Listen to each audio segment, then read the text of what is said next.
¿Qué tal? Buenos días. Sin educación no hay desarrollo de los pueblos. De eso hablamos hoy en República.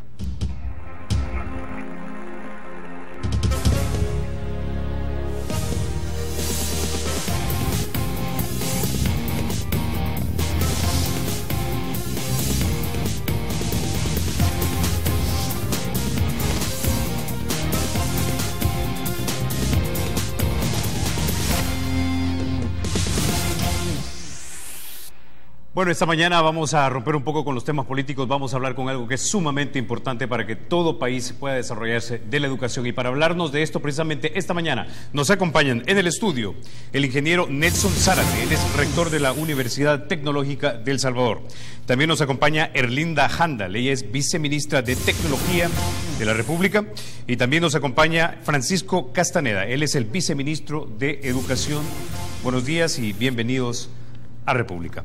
Quisiera que quizás empecemos con usted, señor viceministro, para que hablemos un poco acerca de lo que se ha hecho en este año sobre educación.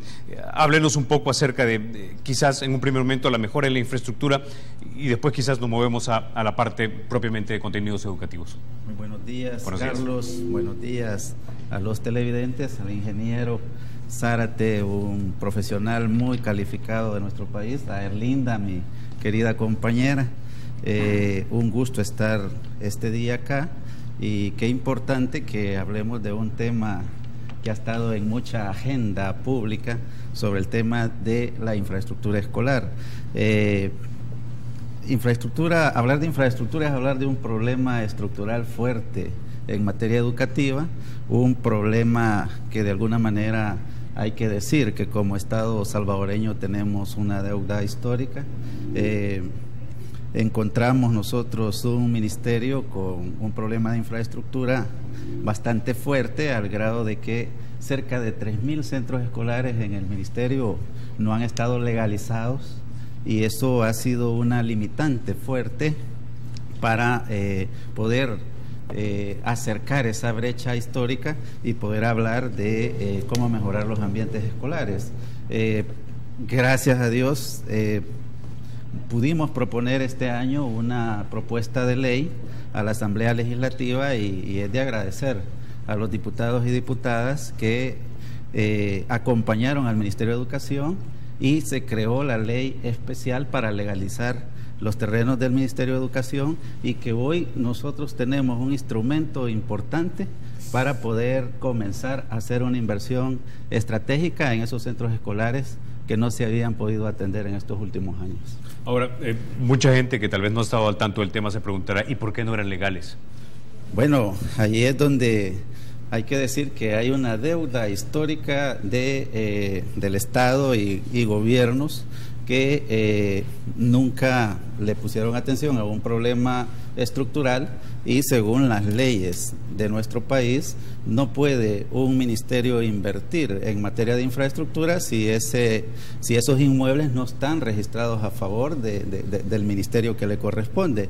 Y ahí veíamos nosotros a diario, y todavía aún podemos encontrar en algunas publicaciones, que hay escuelas que tienen problemas de techos, problemas de servicios sanitarios, de drenajes, sistemas eléctricos, y era un problema que estaba ahí en el ministerio, pero que no había sido tratado con la diligencia necesaria, y que es esta gestión, y a partir también de ese compromiso de gobierno de elevar a nivel estratégico la educación en este país, que hemos no solo estar invirtiendo en la infraestructura que ha estado legalizada a favor del Ministerio de Educación, sino también hemos comenzado con un levantamiento nacional de todos esos inmuebles que no tienen 5 años, 6 años, 10 años, son inmuebles que tienen entre 25 o 50 años a más de existir, y que estaban en zonas de equipamiento social,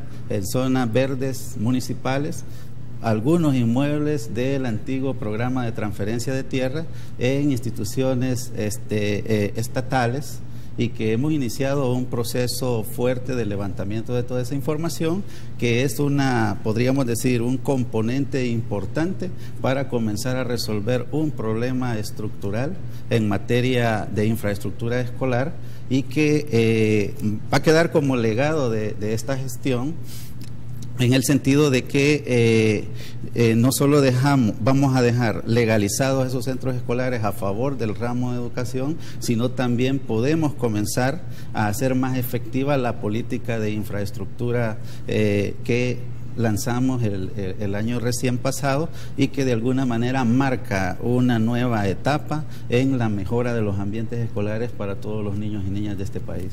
Ok, ahora, señora viceministra, siempre se habla, cuando hablamos de educación, acerca de la cobertura, que la cobertura debe ser casi universal o aspirar a esa universalidad. La pregunta es, ¿cómo está organizado nuestro sistema de educación? Es decir, ¿tenemos en todas las municipalidades más importantes, digamos, desde la primaria hasta el bachillerato? Bueno, primero buenos días, Carlos, buenos días. Y muchas gracias por este espacio. Y miren, acompañada aquí de Francisco, de Nelson Zárate, qué bueno, ¿no? Pues mire, en realidad tenemos en todos los niveles educativos, incluyendo en educación inicial. Lo que pasa es que las coberturas son diferentes. Se ha logrado una muy buena cobertura en primero y segundo ciclo de educación básica, ¿no? Pero en tercer ciclo hay menos cobertura porque además hay menos planteles educativos y la situación más crítica la tenemos en educación media, tanto en bachillerato general como bachillerato técnico. Hay relativamente pocos planteles para absorber a todo el estudiantado. Hemos estado desde el quinquenio pasado trabajando en ambos aspectos, o sea, tercer ciclo y educación media, para ampliar la cobertura y las hemos ido ampliando, ¿no? Y ahí ha habido un crecimiento en la matrícula de estos dos niveles, ¿no? Pero el reto todavía es muy grande. Ahora, tenemos que crecer más en cuanto a oferta. Ahora, cuando usted me habla de buena cobertura en primer y segundo ciclo, ¿quiere decir que en los 262 municipios del país tenemos escuelas de primer grado hasta sexto grado? ¿Es eso? Hay escuelas de primero a sexto grado, pero no todas tienen tercer ciclo y no todas tienen bachillerato, ¿no? Ahora, ¿en cuántos municipios de El Salvador tenemos, por decirlo así, desde séptimo a noveno y luego del primero al segundo bachillerato? Bueno, más de 1.500, son alrededor de 1.500 escuelas unidocentes y bidocentes, específicamente en zonas rurales, y como lo plantea Erlinda, sí hay podríamos decir, una deuda en dos niveles importantes en términos de cobertura. Que es en el nivel de la primera infancia o educación inicial, como algunos le llaman, y en educación media. Nosotros estamos proyectando para el próximo año un aumento progresivo presupuestario para aumentar la cobertura de educación inicial, pero también en educación media. No vamos a elevar el nivel promedio de escolaridad en el país si nosotros no trabajamos con ampliar la oferta educativa en educación media, tanto en los institutos nacionales como en los complejos educativos, que es una modalidad donde se atienden todos los niveles hasta bachillerato, y los institutos nacionales que conocemos, que ofrecen la oferta pura de educación media. Hemos detectado este año que hay 12 municipios en el país, como por ejemplo Santa Cruz, Michapa, por ejemplo, que no tiene oferta de educación media, y eso para nosotros es una prioridad. No solo porque ampliamos esa oferta, elevamos el nivel promedio de escolaridad en el país, sino también que vamos a darle una respuesta a los jóvenes en el lugar donde residen, Eso ayudaría económicamente, lo saca también de un riesgo potencial de estar estudiando en una comunidad, en un municipio, en un cantón o caserío o colonia que no es donde ellos habitan, y para este año estamos proyectando ampliar esa oferta a ese nivel y elevar también el nivel de cobertura en estos dos niveles de educación que para nosotros son estratégicos. Es estratégico educación inicial a partir de que allí se construyen todas las habilidades que inician o que provocan la iniciación escolar a todos los niños y niñas. Es el momento de mayor disposición de aprendizaje de tanto de los niños y niñas, y educación media vinculada también al modelo productivo que está impulsando este gobierno, y que para ello también se han comenzado consultas importantes para un diseño de la nueva oferta que nosotros podemos ofrecer en carreras técnicas y universitarias. Ahí entra muy bien la parte de Fomilenio 2, todo el apoyo que está programado para ejecutar con Fomilenio 2, más todo, como bien decía el vice Francisco, pues todo lo que se está haciendo para ampliarle la oferta a esa gran demanda que queda sin cubrir.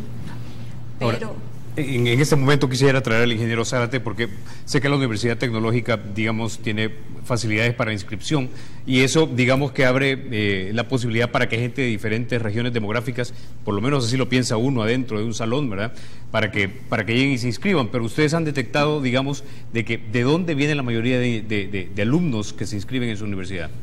Bueno, lo que pasa es que estadísticamente, y antes que nada, buenos días, viceministra Handali, y al doctor Castaneda. Casi el 75% de la cobertura es pública, el 25% es privada. Y yo creo que es importante felicitar y aclarar que con los recursos que se tienen, realmente se hace un buen trabajo. Es cierto, el país sigue estando, y no es tampoco de un corto plazo, sino que mediano y largo plazo, Carlos, con la debilidad del presupuesto. Seguimos siendo un país en el que estamos entre el 3.2 y 3.4%, ¿verdad?, del Producto Interno Bruto que le dedicamos a educación. Ya países como Honduras, Costa Rica, Nicaragua están arriba de lo que nosotros tenemos. Claro, dada la situación económica, la situación en la que vive el país, no es tan fácil tampoco obtener recursos, pero hablaba la viceministra hace un momento del bachillerato tecnológico. sí. En el resultado de la PAES son 3 bachilleratos técnicos: electrónica, diseño gráfico y creo que electromecánico, los que obtienen las mejores notas en la PAES, arriba de 7.3, ¿verdad? Entonces, porque la gente solo se dedica a ver lo negativo de los resultados, o sea, tenemos esa percepción tendenciosa, le voy a querer llamar yo. Okay. Pero estos bachilleratos de los que estamos hablando, mayoritariamente los atiende el sector público, y ahí salen estudiantes con buenos promedios. Eso quiere decir que el modelo educativo, que lamentablemente estas decisiones con los resultados no son a corto plazo, la educación es un tema de mediano y largo plazo, porque como dice bien el doctor Castaneda, o sea, nosotros vemos en bachillerato los resultados después de 12 años, ¿verdad? Entonces, creo que estamos haciendo una buena labor, creo que hay que dedicarle más recursos, en eso creo que hay un consenso entre todos. Es importante no solo apoyar la educación básica y la media, de la que hemos hablado, porque debe ser mi rol en esta mesa. Creo que también la educación superior requiere un mayor recurso. Algunas veces dicen, ¿y cómo usted como universidad privada está autorizando o está hablando de que se le dé mayor recurso a la Universidad Nacional? Es importante hacerlo, es importante. Y la señora viceministra no lo ha dicho, lo voy a decir yo. Hay un préstamo que está detenido para el apoyo del desarrollo de la ciencia y la tecnología, que tiene, no sé si ya son años, viceministra, de estar haciendo estamos en una gestión en la que se habla de que el país no se supera, en la que se dice que podemos ir a un diálogo, pero los hechos hablan muy distinto de la realidad. Creo que son 20 millones, si la señora viceministra me corrige, que se quiere autorizar para desarrollar la investigación y la tecnología de una forma de que nuestro país pueda estar en una mejor posición. Podemos hablar más adelante de que en las universidades estamos tratando de participar con las políticas del Ministerio de Educación y específicamente el Viceministerio de Ciencia y Tecnología, porque es una obligación. O sea, no solo criticar, sino formar parte de las políticas educativas, de las políticas científicas que tienen como incidencia las políticas sociales. Y me gustaría que más adelante, si hubiera espacio, habláramos de una actividad que desarrolló la viceministra con Ernesto Hernández, ¿verdad?, sobre que es importante que en el país haya un mayor conocimiento de lo que es la ciudadanía y la participación en los conceptos de ciencia y tecnología. Bueno, vamos a hablar de eso definitivamente después de la pausa, y también vamos a hablar acerca de cómo luciría la educación si tuviéramos realmente ese 6% del Producto Interno Bruto. Ya volvemos.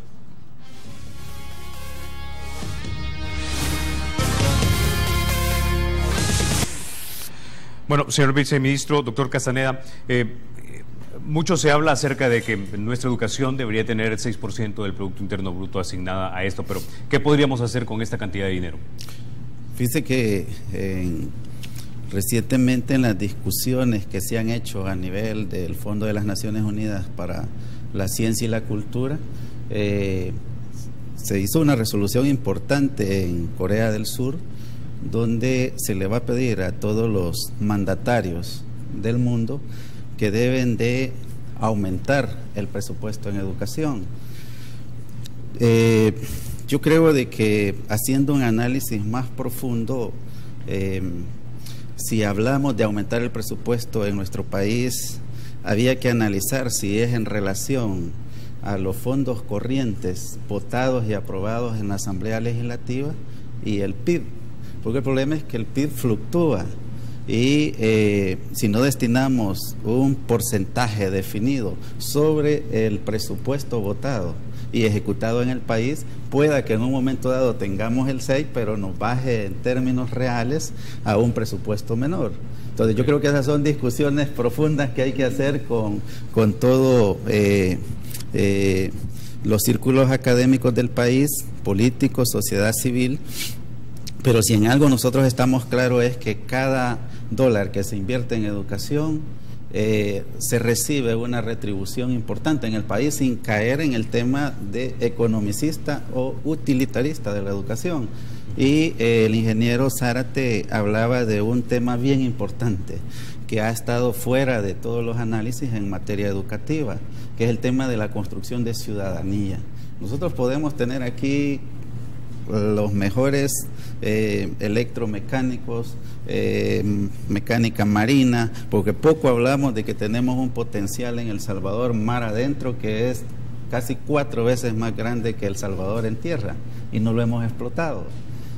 No hablamos de qué carreras hay que crear para explotar el recurso de la geotermia, por ejemplo, en el país, cómo recuperar nuestros bosques cafeteros, que son rubros importantes que ayudarían al país enormemente, pero nos olvidamos a veces de la construcción de ciudadanía, y nosotros debemos de encontrar la llave maestra que nos permita no solo desarrollar las capacidades y técnicas para la vida y para los procesos productivos, pero también la construcción de ciudadanía, que es lo que a nuestro país le está pasando una factura enorme actualmente, porque nos olvidamos de convivir, de querernos como salvadoreños, como salvadoreñas.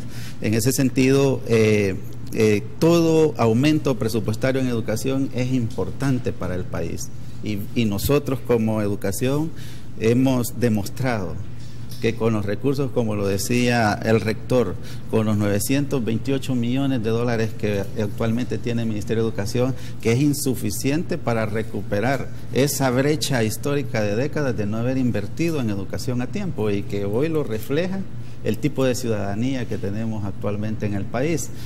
Para nosotros es fundamental, y ayer yo muy feliz que teníamos reunión de Consejo de Ministros y el presidente planteaba, hay situaciones adversas en materia de recaudación y presupuestaria, pero decía, pero para este año todos los ministerios trabajarán bajo techo, salvo vamos a analizar y a estudiar los casos de educación, seguridad y salud.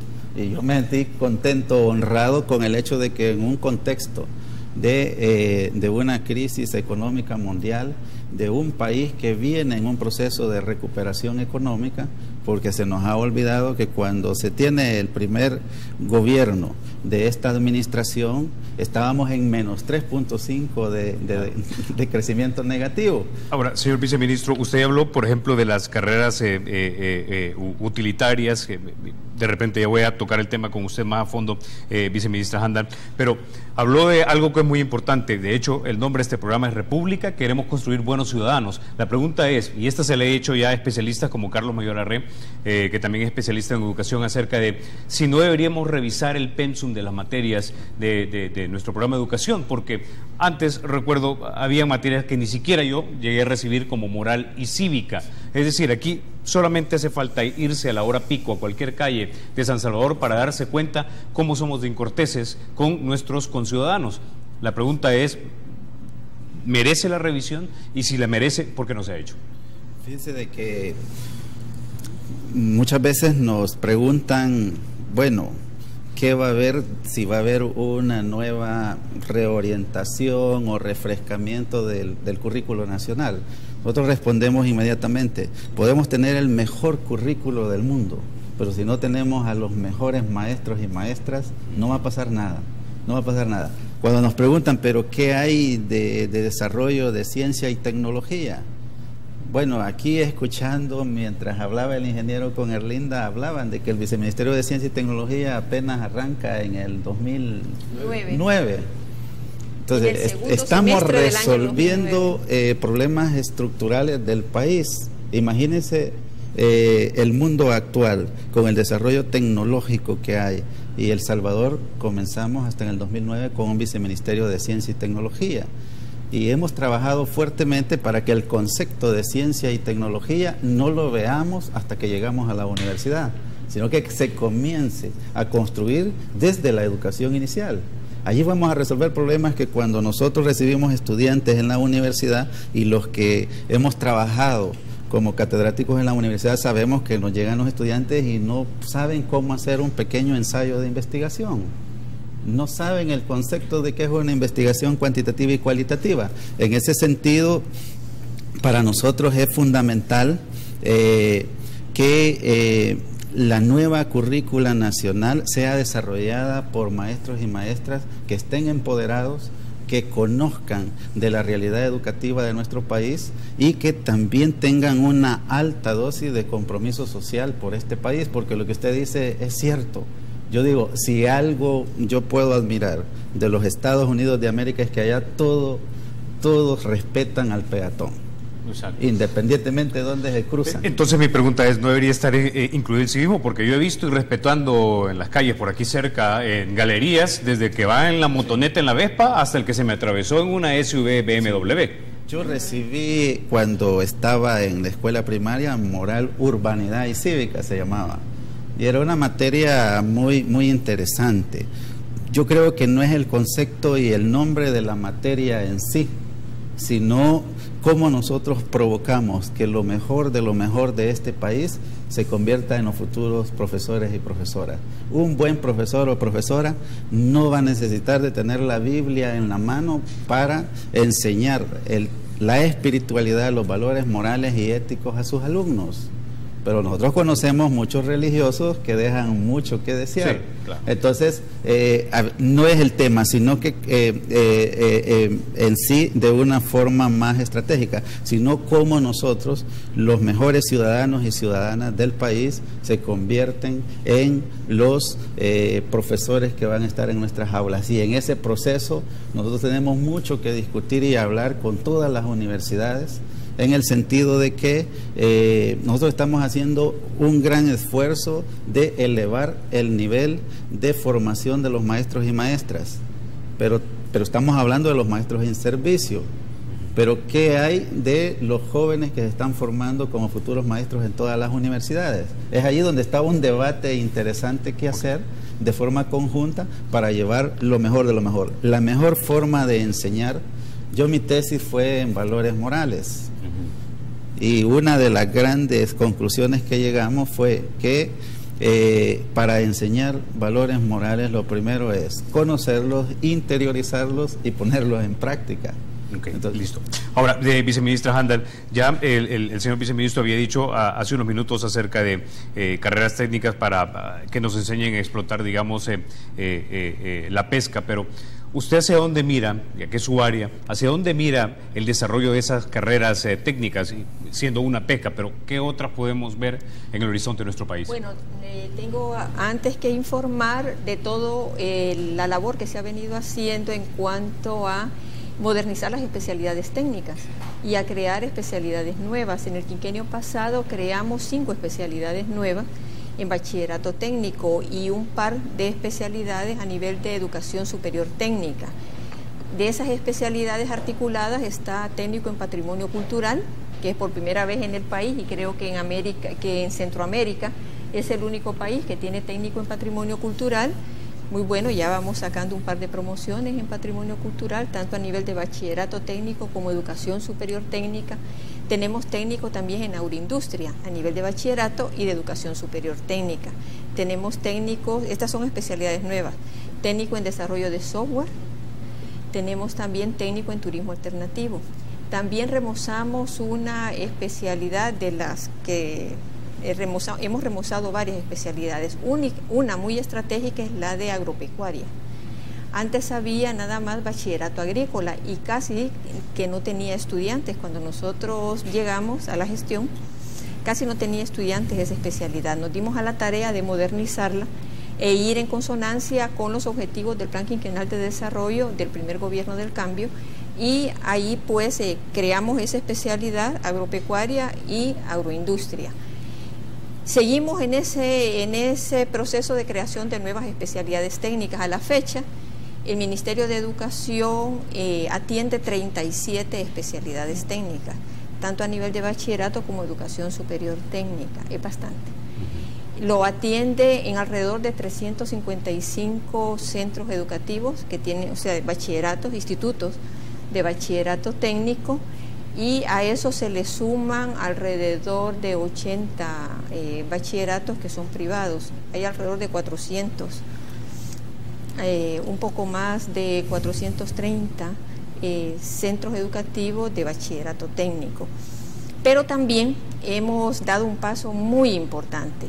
En esta oportunidad hemos extendido la formación técnica a tercer ciclo, porque las estadísticas no dan, bueno, era parte de la pregunta que usted me hacía en el tramo anterior de la cobertura. Le decía que en tercer ciclo la cobertura es más baja, pero también sucede que los estudiantes que terminan 9º grado no necesariamente continúan sus estudios a nivel de bachillerato, ya sea general o técnico. Muchos, no solamente por falta de oferta, sino que por una decisión personal, abandonan los estudios, ya sea que la familia no los puede seguir manteniendo, a pesar de que todos los estudios son gratis hasta nivel de bachillerato, pero suceden diferentes conflictos, ¿no?, a esa edad. Entonces, se han creado talleres y se han diseñado asignaturas para darle un oficio a aquellos jóvenes que van cursando tercer ciclo, de manera de que si deciden no seguir continuando, pues ya salen con algo aprendido, ¿no? No así tan a la nada, ¿no? Entonces hemos dado ese paso importante junto con las alcaldías, se han creado talleres y se está en ese proceso. ¿En qué otras áreas, digamos, se piensa que se pueden desarrollar nuevas carreras técnicas? Bueno, está todo lo relacionado con energías renovables, está todo lo relacionado con gestión de medio ambiente. Quisimos, y a lo mejor en este quinquenio podemos realizarlo, de crear especialistas en medio ambiente a diferentes niveles, ¿no? Pero son especialidades que las necesita no solo el país, las necesita todo el mundo, ¿no? Hay que ir a la creación de esas especialidades. Decíamos energías renovables y otras que va exigiendo la sociedad, porque bueno, aquí también han tenido entrevistas en que se pone de manifiesto que hay ya muchas especialidades, incluso a nivel universitario, que ya están como sobresaturadas y la sociedad requiere menos de esos especialistas y hay que ir a la creación, no solamente a nivel de bachillerato, sino que también a nivel de educación superior. Hay que crear nuevas especialidades técnicas, ¿no? Pero independientemente de las especialidades que se creen, que eso lo va a ir poniendo el desarrollo de la sociedad, que es lo que más importa, pero yo creo que independientemente de la especialidad deben ir acompañadas de 2 asignaturas, que deben ser asignaturas, como se dicen, inamovibles del currículum. Una es todo lo relacionado con emprendedurismo cooperativo, asociativo u otras modalidades. Y la otra es educación fiscal. Ok. Ahora, don Nelson, a la base de todo está tu actitud positiva, dice la Universidad Tecnológica, pero si esto es enriquecido también con civismo, creo que de repente podemos construir mejores ciudadanos. Yo quisiera que usted me diera su take acerca de el currículum educativo nacional y si este debe incluir urbanidad y civismo. Por supuesto que sí. Lo que sucede es que en este momento nosotros estamos viviendo las consecuencias, como decía el doctor Castaneda, de un desorden que hubo en educación en otros periodos, en donde los que ahora son padres tuvieron esos vacíos cuando estudiaron, cuando pasaron por la educación media, y tiene esos vacíos para poder educar a sus hijos. Hay que incluirlo nosotros en primer ciclo en todas las carreras de la universidad, que son 34. Tenemos una carrera que se llama, una asignatura que se llama Realidad Nacional, porque es importante que la gente sepa el contexto. Se nos acusa de que solo formamos robots y que no formamos personas que no tienen conciencia. Agrego a lo que decía la señora viceministra, nosotros tenemos ética en todas las carreras también. O sea, porque tiene que ver con el desempeño profesional. Antes se decía, solo los abogados tienen que llevar ética. No, los contadores, los psicólogos, los administradores, todo profesional necesita tener ese principio. Eso es para formar a un ciudadano consciente, social. Pero creo que también es importante, y ha sido una lucha de la señora viceministra, la parte científica, la parte de las ciencias.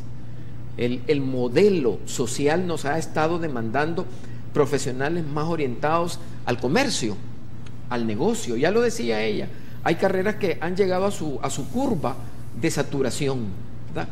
Claro, el modelo de negocios no va a desaparecer y siempre va a haber demanda de esto, pero ella misma lo decía: técnico en hardware, técnico en software, técnico en mantenimiento de computadoras. O sea, es importante orientarnos hacia eso. Esas carreras las tenemos nosotros. Técnico en diseño gráfico, ¿verdad? Es importante. Pero nosotros también tenemos una licenciatura en antropología y una en arqueología. O sea, hay que ofertarle a la sociedad que no pierda su historia, que no pierda su cultura. Eso es importante. Si usted me pregunta a mí, ¿y esas tienen más demanda igual o menos que las demás? Tienen menos demanda, ¿verdad? Claro. Pero es porque el modelo, y aquí falta un tercer elemento, que es la sociedad, el sector productivo, que es el que demanda a los profesionales, pero también debe de generar y debe ser parte activa en esto. En estos momentos estamos trabajando con el Viceministerio de Ciencia y Tecnología en una investigación. Estamos haciendo una investigación porque queremos determinar cuál es el nivel de conciencia social que hay en la sociedad sobre la importancia y la necesidad de la tecnología en este país. Somos el segundo país centroamericano, si mal no entiendo, viceministra, el único país que lo ha hecho es Costa Rica.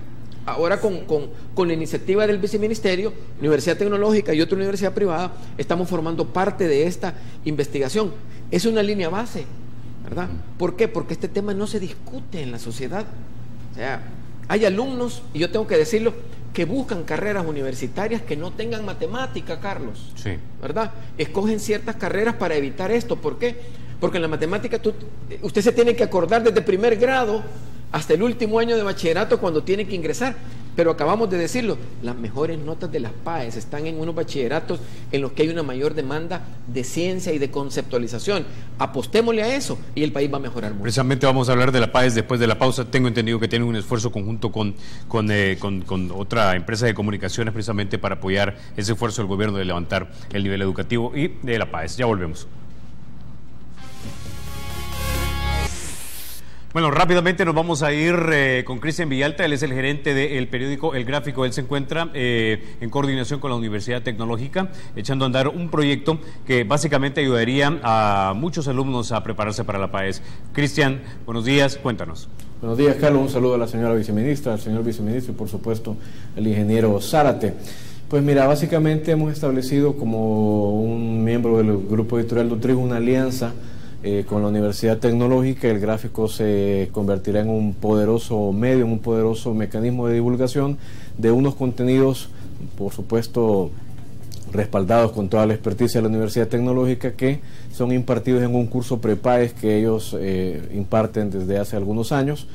Por supuesto, el énfasis está en las materias de ciencias, matemáticas, también hay lenguaje y estudios sociales. Esto irá publicado de modo gratuito en nuestro periódico. Comenzaremos a publicarlo el próximo martes, publicará de lunes a viernes, y por supuesto lo que más nos alienta en este esfuerzo conjunto con la Universidad Tecnológica es brindarle a todos los estudiantes que en octubre rendirán esa importante prueba, brindarles un material importante para que puedan respaldarse, para que puedan repasar, para que puedan profundizar en estas materias. Que esto es por la capacidad de distribución, la logística que tiene el periódico El Gráfico. Por supuesto, además de que nosotros también hemos desarrollado desde hace ya casi 4 años un proyecto educativo que incluye dentro de sus principales componentes la cobertura de las actividades académicas y deportivas y culturales que realizan muchas instituciones, tanto públicas como privadas. Entonces, dentro de ese espíritu y a partir del contacto que hemos tenido con instituciones educativas en todo el país, es que hemos reparado en esta necesidad, y la Universidad Tecnológica, por supuesto, lo ha comprendido, lo tiene dentro de su ADN también el llegar hasta estas instituciones. Así es que digamos que es una alianza natural la que hemos establecido. Bueno, muchísimas gracias, Cristian, por haber estado esta mañana con nosotros acá en República. Ahora, ingeniero Zárate, brevemente, entonces, cuéntenos de su lado, de dónde nació esta idea y tal vez brevemente también, ¿qué consiste? Bueno, desde el año 2002, y coincidentemente con lo que dicen los titulares de educación, nosotros ya habíamos detectado esos vacíos que tienen los estudiantes cuando llegan a la universidad, ¿verdad? Hay instituciones que los reciben de la forma en la que llegan, otros hacen un proceso de selección, nosotros los admitimos a todos porque la visión de nuestra universidad es tener una apertura a amplios sectores poblacionales. Entonces, damos este curso de PREPAES, le llamamos nosotros, lo damos en el mes de junio, julio y parte de agosto, en el que nos fuimos estuvimos conociendo esos vacíos que traían los estudiantes. Y no tiene que ver únicamente con la formación propia del estudiante y lo que pasa en el bachillerato, porque aquí hemos buscado causas que atañen estrictamente a la gestión del ministerio. Pero aquí está el tema de la inseguridad. Si la gente tiene tiempo para reunirse con sus compañeros, en qué horarios lo hace, cómo es el tipo de vivienda en el que reside, las condiciones para estudiar son las óptimas, los recursos, algunas veces los jóvenes no pueden disponer de esos recursos, y eso está fuera del control de los titulares, ¿verdad? O sea, muchas veces eso es más responsabilidad de las instituciones, y cuando son privadas tienen mucha más responsabilidad todavía. Entonces tratamos de conocer hábitos de estudio, técnicas de estudio, cómo es que vienen, evidentemente, y eso es el resultado que da la PAES. El área de matemáticas sigue siendo todavía un área débil, creería que dentro de todas. Hay que decirlo porque los datos así lo dicen. Yo todos los años leo el informe que hace el Ministerio de Educación, un informe que está a disposición de todo el mundo. Son casi 50 páginas, datos por departamento, urbano, rural, masculino, femenino, público, privado, donde se puede hacer un diagnóstico. Si alguien me dice, ¿y cuál es la diferencia de PAES entre escuelas públicas y privadas? Medio punto, Carlos. O sea, no es ese vacío que la gente puede creer, ¿verdad? De 5.10 a 5.60, 5.70. Y nosotros recibimos estudiantes tanto de instituciones públicas como instituciones privadas, y creemos que es una obligación de las instituciones de educación superior colaborar con la juventud, porque independientemente de la institución en la que ellos decidan estudiar, es responsabilidad nuestra poder apoyarlos. Ok, bueno, esperemos que funcione definitivamente este proyecto y elevemos el puntaje de la PAES. Ahora, señora viceministra, hablemos un poco de robótica. Tengo 2 minutos para hablar de esto, pero yo sé que es un tema que le apasiona, así que le doy la palabra. Bueno, este año hemos extendido el campamento de robótica educativa, hemos realizado 5 campamentos de robótica educativa o ferias de robótica educativa por todo el territorio nacional, y la 6ª la vamos a tener el día 26 aquí en San Salvador, donde vamos a premiar además a una selección de trabajos de robótica presentadas por los estudiantes. En estos campamentos de robótica han participado alrededor de 400 escuelas. Es una verdadera fiesta. Quien haya tenido la oportunidad de participar, de presenciar alguna de estas ferias, puede estar muy de acuerdo conmigo en que cómo le brota el entusiasmo por los ojos a los niños. No hay ningún niño ahí aburrido que esté participando, todos así muy entusiastas y mostrando lo que ellos han sido capaces de hacer, no en competencia, sino que compartiendo con todo el que le pregunta, incluyendo los que tienen ahí al lado, ¿no?, lo que ellos han sido capaces de hacer. Esto es algo que nos enorgullece muchísimo. También nos enorgullece muchísimo el que nosotros hayamos conquistado ya un puesto de plata a nivel mundial en química. Recientemente han regresado nuestros estudiantes que participaron ahí, Miguel Aguilar, del Martínez Suárez, del Instituto de Bachillerato Martínez Suárez de Chalatenango, un centro de educación público. El año pasado sacó bronce en la misma competencia mundial de química y este año ha sacado plata. Excelente. Bueno, señor viceministro, se me ¡ay, acaba qué el pena! tiempo. Se me acaba el tiempo. Doctor Castaneda, tengo un poco más de un minuto, pero le doy la última palabra. Bueno, agradecerle, y es importante que los espacios como este le den el lugar que merece a la educación. Estamos haciendo mucho en el Ministerio de Educación, pero a veces nos quejamos de que sucede una situación con un estudiante en el camino a la casa y ese ocupa páginas completas y espacios completos. Pero poco se dice de los 80 medallistas que tenemos en química, en física.